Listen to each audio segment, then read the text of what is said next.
So, hello everybody. It is extremely windy out, and I am out here doing my yearly Moringa tree trimming cutback. And I'll tell you what, Corona razor tooth saw. I love this thing. No, it's not a sponsor or anything, guys, but you gotta have some good tools, and this baby just cuts through everything. These are the only little hand saws that I use. Cut through mulberries, cut through moringa trees, cut through bamboo, cut through the stone fruits without fail. Love these things. So if you're looking for a good hand saw, this is what you got to get, guys, right here. But I wouldn't mind. I've never had a sponsor before or anything.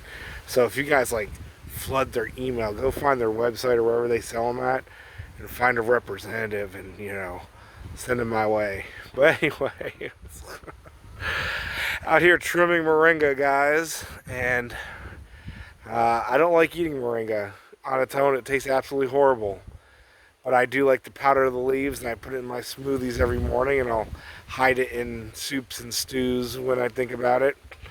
And it's great for the livestocks. The chickens love it, the goats love it, the ducks love it, the cows love it, and yeah, it's not much that it can't do. It's great for a green mulch because it grows so fast. Great for the livestock, great for you. So you got to grow that moringa. And right here, here she is. She's pretty tall. This thing I trim back every year, and every year it grows about another 50 feet tall. That's just 1 year's growth right there, by the way, guys. Because I really do cut this back every spring. And it grows all of that in just 1 year. And this is actually the only moringa tree that I have because, let me switch hands here, hang on. Alright, I'm back. Sorry there, you were up in the air and I had a saw in one hand and trying to move you around with the other. But anyway, this is the only moringa tree I have, and this baby actually grew all on her own because I've tried growing moringa, planting seeds, planting cuttings, and this stuff never grows. It just dies on me. Doesn't like it dry, doesn't like it wet, doesn't like it cold, doesn't like it hot. I don't know what people say moringa is so easy to grow. They're probably right about the nutrition, but for growing it, it's one of those plants that if it wants to grow, it'll do really well. If it doesn't want to grow, well, it won't grow.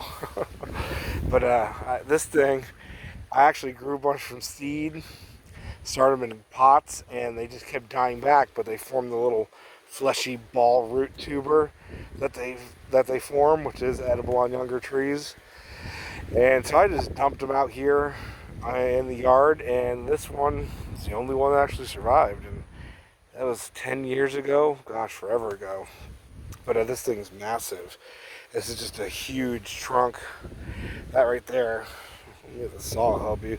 The saw is about 2 feet wide. That saw. So there you go. There's some perspective for you. That stump's over 2 feet there. And it's just a huge stump. And like I said, I just cut it back every year. And this right here will send up 10, 15, 20 shoots. And I break off what I want, and I dry it. I put it in dehydrator, dry it, make it into a powder, and like I said, I add it to my soups and my smoothies every morning. And the rest, when I don't have any weeds or want something easy to feed the goats or the chickens, I will come just break off the new shoots, and the chickens absolutely love the leaves. It's packed full of vitamin C and calcium and carotenoids, so really helps pump up those chicken eggs, right? Can't beat that. But moringa, guys, if you can grow it, I definitely grow it. It's definitely worth growing, whether you like eating it raw or not. But I've never had good luck with it. This is what it is. But this one tree, it's a beast. I mean, this thing grows, as I was showing you, 30, 40, 50 feet tall a year. That's with getting cut back. And that's also with me harvesting tons of leaves and shoots off of it for myself and for the animals. So pretty cool. So grow that moringa if you can, guys.